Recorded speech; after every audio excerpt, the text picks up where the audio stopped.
शिवांश फिर जंगल की ओर चलता चला जाता है। चलते चलते चलते चलते एक जंगल पार कर लेता है और दूसरे जंगल में आ जाता है।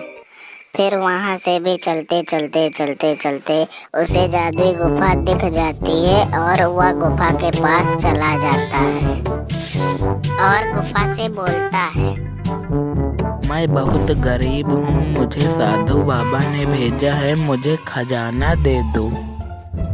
फिर जादुई गुफा ने बहुत सारा खजाना की पोटली प्रकट किया। फिर शिवांश ने एक पोटली उठाई। जैसे उसने पोटली उठाई सब पोटली गायब हो गई और वो वहां से चला गया जंगल की ओर। फिर जंगल से होते हुए अपने घर उसी रास्ते से वापस आ गया। चलते चलते उसने जंगल को भी पार कर दिया। इधर गांव की तरफ आ रहा था। शिवांश हाथ में पोटली लिए चलता गया। चलते चलते उसे उसका गांव दिख गया और वह वहां आने लगा। सामने ही उसका दोस्त भी खड़ा था। उसने कहा, भाई कुछ पैसे का इंतजाम हुआ? कुछ क्या, मुझे तो एक पोटली खजाना मिला है। भाई शिवांश, तुम्हें एक पोटली खजाना कैसे मिला?